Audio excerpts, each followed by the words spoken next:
అస్థిరం జీవనం లోకే అస్థిరం జీవనం లోకే అస్థిరం యౌవనం ధనం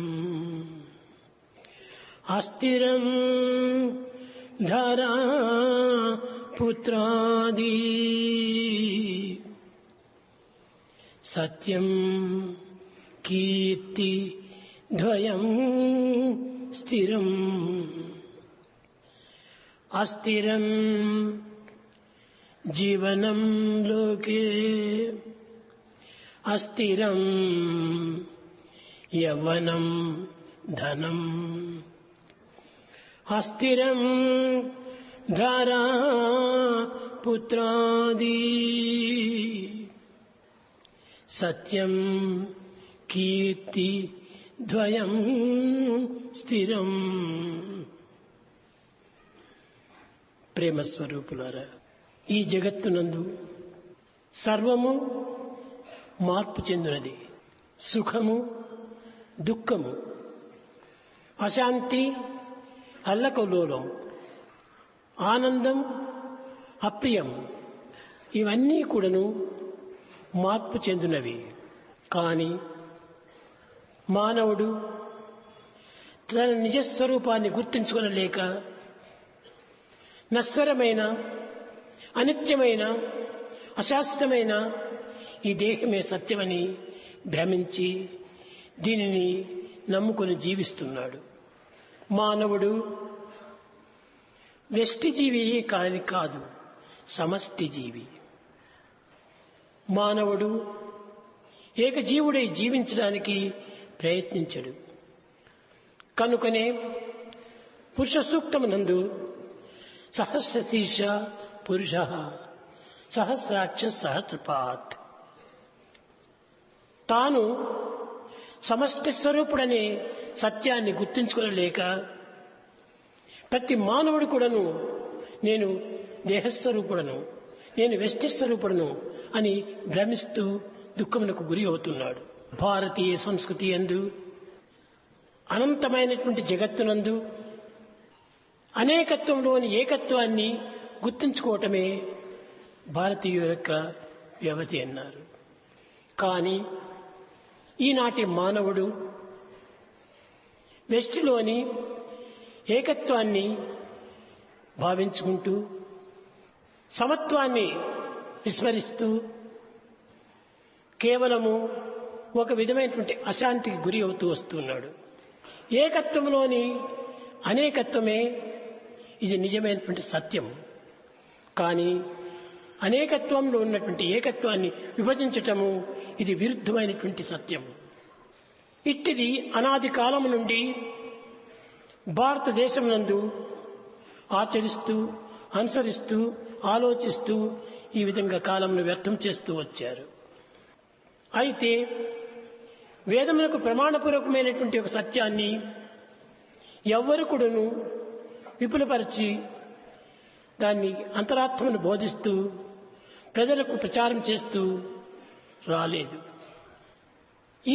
ఈనాడు కొంతవరకును గ్రంథములను చదివి పెద్దల యొక్క ప్రబోధనలు ఆలకించి తద్వారా కొంచెం అర్థం చేసుకుంటూ వచ్చారు. అయితే అది కూడాను పూర్తి సత్యమును గుర్తించుకోవడానికి ప్రయత్నించలేదు. ప్రాచీన కాలమునందు అనేక మంది రాక్షసులు కూడా ఉండి కూడాను వేదమును పరిపూర్ణంగా పఠించి అర్థం చేసుకున్నటువంటి వారైనప్పటికీ వారు కూడాను తమ యందున్నటువంటి యొక్క సత్యతత్వానికి విస్మరించి అసత్యము అప్రమాణము అనీతమైనటువంటి యొక్క మార్గాన్ని అవలంబిస్తూ వచ్చారు. హిరణ్యకశిపుడు, హిరణ్యాక్షుడు వీరందరూ కూడాను గొప్ప విద్యావంతుడే, గొప్ప సైంటిస్టులు కూడాను. చంద్రమండలము, సూర్యమండలము, నక్షత్ర మండలం కూడాను దర్శించి అందులో ఉన్నటువంటి విషయాన్ని విపులంగా గుర్తించుకుంటూ వచ్చారు. అయితే వారిలో అధిక భాగము నెగటివ్ క్వాలిటీస్ రావటం చేతనే అనగా ప్రాకృత సంబంధమైనటువంటి యొక్క తలంపులు రావటం చేతనే వారు ఈ పాజిటివ్ తత్వాన్ని విస్మరిస్తూ వచ్చారు. ఎంత పాజిటివ్ ఉండి కూడా ప్రయోజనం ఏమిటి?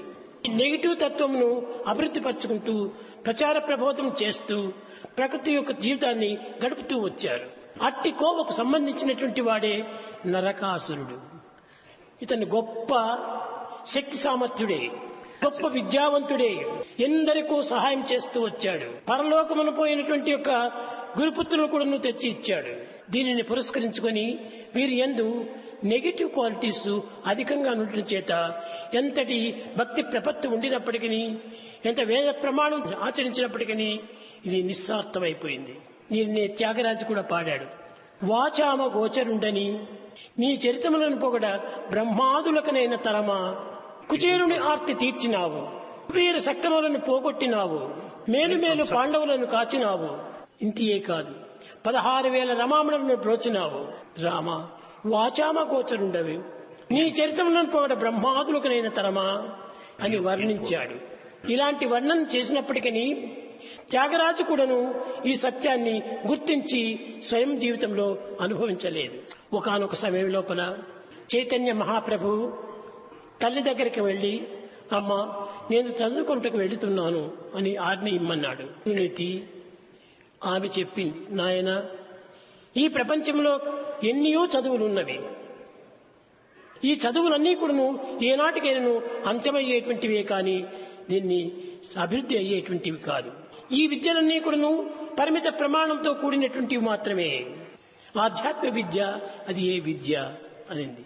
దానికి మరణం లేదు, దానికి పరిమితం లేదు. ఇది సర్వత్రా సర్వకాలంలో ఎందుకును జీవించేటువంటిది. అది అట్టి విద్యను నీవు అభ్యసించు నాయనా అని ప్రబోధించింది. అందువలనని చైతన్యుడు నిరంతరం కూడాను కృష్ణ కృష్ణ కృష్ణ అని కృష్ణనామాన్ని స్మరిస్తూ, కృష్ణనామాన్ని జపిస్తూ గ్రామ గ్రామము వీధి వీధి కూడాను ఈ కృష్ణనామంతోనే గానం చేస్తూ సంచారం చేశాడు. అడవులు ఎందున్న, ఆకాశములనున్న, పల్లెనమునున్న, పట్టణమునున్న, గుట్ట మీదనున్న, నట్టేటిబడి ఉన్న కృష్ణనామమే స్మరిస్తూ వచ్చాడు.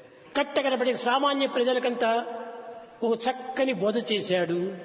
లౌకికమైన, భౌతికమైన, ప్రాకృతమైనటువంటి పదముల చేత. అన్నదానము కన్నా అధిక దానం ఏది? తల్లిదండ్రుల కన్నా దైవమేది? జగదీతపము కన్నా సత్యశీలం ఏది? దయ కంటే ఎక్కువ ధర్మం ఏది? సుజన సంగతి కన్నా చూడ లాభం ఏది? శత్రుత్వం కన్నా వేరు దైవం ఏది? కనుకనే ఈ అన్నింటికంటే మూలాధారమైనటువంటిది శత్రుత్వమును దూరం చేసుకొని మిత్రత్వాన్ని అభివృద్ధి పరచుకోవటం అత్యవసరమైనటువంటి విద్య. కేవలము అందరినీ ద్వేషం చేసుకొని ఏకంగా జీవించాలనేటువంటి భ్రమ ఇది కేవలము రాక్షస భ్రమనే. సహస్ర శీర్ష పురుష అని ఈ పురుష సూక్తం ఎందుకు ఉచ్చరించింది అనగా భగవంతుడు ఏకస్వరూపుడు కాదు, సమష్టి స్వరూపుడే. సర్వజీవుల యందు, సర్వ ప్రాణముల యందు తాను చలించక కదలక స్థిరంగా ఉండేటువంటి వాడే. అట్టి స్థిరమైనటువంటి భగవంతుడు సమీపం నుండే ఉండగా ఎందుకు మానవులు ఇంత భ్రమించి లోకాలను సంచరించి అనేక రకమైనటువంటి యొక్క కష్ట జీవితాన్ని గడుపుతున్నారు? భగవంతుడు ప్రతి హృదయమునందు కూడాను అచంచలుడై ఉంటున్నాడు, అప్రమాణుడై ఉన్నాడు. ఎక్కడ చూచినా కూడాను అట్టి భగవంతుని మనము దర్శించవచ్చును, స్పర్శించవచ్చును, సంభాషించవచ్చును. కానీ అట్టి సాహసమును, అట్టి పరమ ప్రీతిని తమ యందు లేకపోవటం చేతనే ఇంతటి బాధలకు గురి అవుతున్నారు. చైతన్యుడు వెళ్ళాడు, తమ నారాయణుని దర్శించాలని వెళ్ళాడు. అక్కడికి వెళ్ళి నిల్చుకున్నాడు. నారాయణ, నీవు సర్వలోకవాసివి, నీవు లోకనాథుడివే కాదు, సర్వ జీవనాథుడు, సర్వ ప్రాణనాథుడు. కానీ నాకు అవన్నీ నువ్వు అక్కర్లేదు. మీ వైకుంఠము నాకు అక్కర్లేదు, నీ కైలాసము నాకు అవసరం లేదు, నీ మోక్షము నాకు అవసరం లేదు. నాకు ఒక్క ప్రేమ మాత్రమే చాలు. నిన్ను ప్రేమించేటువంటి ప్రేమ నాకు అందించమని చెప్పాడు. చైతన్యుడు ఈ విధంగా కోరినప్పుడు తథాస్తు అనింది ఎక్కడి నుంచినో శబ్దం. ఎన్ని విద్యలుండి కూడాను, ఎన్ని శక్తులు ఉండి కూడాను ఇవన్నీ కూడాను మధ్యలో జారిపోయేటువంటివి. ఒక్క ప్రేమకు మాత్రమే ప్రాణము. ప్రేమ మార్పు చెందేటువంటిది కాదు, మార్పుకు కూర్పు లేదు. అలాంటి సత్యనిత్యమైనటువంటి ప్రేమతత్వాన్ని నేను ఆశిస్తున్నాను కృష్ణ అన్నది. ఈ ప్రపంచంలో ఎన్ని ఉండినప్పటికీ అవన్నీ కూడా అనిత్యం. అనిత్యం సర్వం, కానీ నిత్య సత్యమైనటువంటి యొక్క ప్రేమ నాకు అనుగ్రహించమని కోరాడు. నీ మోక్షమేమిటో, నీ స్వర్గమేమిటో, నీ కైలాసమేమిటో, నీ యొక్క వైకుంఠమేమిటో ఇవంటే బ్రాంచ్ అడ్రస్లు, ఇవన్నీ నాకు అక్కర్లేదు. నీ అడ్రస్ ఒకటే నాకు చక్కగా తెలిసింది. ఎక్కడ నీ అడ్రస్? నా హృదయమే నీ యొక్క అడ్రస్. నా హృదయం నుండే నీవు అచంచలుడవై అప్రమాణుడై స్థిరంగా నిలిచి ఉన్నావు. దాన్ని ఒకటి నాకు అనుగ్రహించమని కోరాడు. ఇట్టి పరమభక్తి కలిగినటువంటి రాక్షసులు కూడాను ఒకానొక సమయంలో నరకాసురుడు సత్యభామ సమేతుడై ఆ రాక్షసుల పైన యుద్ధానికి వెళ్ళాడు కృష్ణుడు. భగవంతుడే ఎందుకు అతన్ని హతమార్చిండకూడదు, ఎందుకు ఈ సత్యభామను సహాయం తీసుకున్నాడు కృష్ణుడు అనగా అక్కడ కూడా కొన్ని క్వాలిఫికేషన్లు అంతా ఉంటున్నాయి. ఇట్టి దుర్మార్గుణ్ణి నా చేత చంపడం న్యాయం కాదు. అబలుడైన ఆడవారితో ఇతన్ని చంపించాలి. నేను సర్వశక్తిమయుడను, వీడు సర్వహీనుడు, దయా ప్రేమలు లేనటువంటి యొక్క రాక్షసుడు, పరులను ప్రేమించినటువంటి యొక్క పరనుషుడు. అలాంటి వాని యొక్క దీన్ని నేను చంపకూడదు అనుకున్నాడు. కనుక అట్టి సత్యభామ సమేతుడై వెళ్ళినటువంటి కృష్ణుడు ఈ నరకాసుని హతమార్చి అతని దగ్గర ఎంతమంది దాసులు ఉంటున్నారు, పరమ భక్తులు పవిత్రులు అయినటువంటి రాజపుత్రికలు, నిరంతరం కూడా భగవంతుని చింతన చేసేటువంటి యొక్క ప్రేమస్వరూపులు ఈ రాక్షసుని హస్తంలో చిక్కులుకొని వారు కేవలం ఒక నరక బాధను అనుభవిస్తూ వచ్చారు. అది 16,000 రమామణులను బ్రోచినావు అని చెప్పాడు త్యాగరాజు. నరకాసుని హతమార్చి ఈ గోపికలను ఏడ్చిపెట్టాడు. ఇది కేవలము ఒక విధమైనటువంటి యొక్క బంధ విముక్తి, రాక్షసత్వం అనేటువంటి ఒక దుర్గుణముల నుండి దూరము గావించి సద్గుణ సదాచారములో ప్రవేశపెట్టడం. ఈ దుర్గుణముల యొక్క సహవాసము ఎప్పటికైనా ప్రమాదమే. కనుకని చెడ్డ సంసర్గం, ఈ చెడ్డ కంపెనీతో మనం ఏమాత్రం కూడా చేరకూడదు. అజ సాధు సమాగమం కురు పుణ్య మహోరాత్రం, ఈ విధమైనటువంటి ప్రమాణములు సలిపి పవిత్రమైనటువంటి యొక్క పరతత్వంలో ప్రవేశించాడు. అప్పటి నుంచి జగత్తు లోపల సర్వసామాన్యులకు కూడాను నిశ్చలమైన నిర్మలమైన నిస్వార్థమైనటువంటి ప్రేమతత్వాన్ని ప్రబోధిస్తూ వచ్చాడు. ఈ నరకాసుర వదానిగా ఏమిటి, నరుని యందు రాక్షసుడైనటువంటి నరక అసురుడు ఉన్నాడు. న్యాయంగా దీనికి అర్థం తీసుకుంటే నా రా అనగా ఆత్మస్వరూపుడే. ఈ రా అనేటువంటి ఆత్మకు నా ఏమాత్రము మార్పు లేదు. ఆత్మస్వరూపుడే నరకాసురుడు. ఇటువంటి ఆత్మస్వరూపం లోపల అసురుడు అనేటువంటి వాడు ప్రవేశించాడు. ఈ అసురుడు అనగా ఎట్టివాడు, దుర్గుణములు, దురాలోచనలు, దుస్సంగములు, దుశ్చేష్టలు కలిగినటువంటి వాడు. అట్టివారి అందే దుర్గుణములు దుష్భావములు క్షణము కూడాను ఆవిర్భవిస్తుంటాయి. సత్యవంతుల చేత సహవాసం చేయనివ్వడు, పవిత్రమైనటువంటి పరమాత్మల చేత వారిని చేరడానికి ప్రయత్నించడం, దుర్గుణములు దురాచారములు ఉన్నటువంటి వారితోనే వీరి సంగత్వం ఏర్పడుతుంటాది. ఎన్ని జన్మల యొక్క కర్మమో, ఎన్ని జన్మల యొక్క పాపఫలమో ఈ విధమైనటువంటి మనసు పెడుతుంటాది. ఏదో మేము జీవిస్తున్నాము, గొప్ప చదువుతున్నాము, గొప్ప విద్యావంతులం అయిపోతాం అని మీరు భ్రమిస్తున్నారే కానీ ఇది విద్య కానే కాదు, అవిద్య. సత్సంగం అనేది లేకుండినా, సత్ప్రమాణములే లేకుండినా ఇది ఎట్ల విద్య అవుతుంది? 300 విద్యలు చదివాడు రావణుడు, అట్టి విద్యలే రాములు కూడాను చదివాడు. కానీ రాములు ఎప్పుడు కూడాను సత్సంగం సత్సంగం సత్సంగం, సద్భావము, సత్ప్రవర్తన, సదాలోచన, సత్కర్మలు.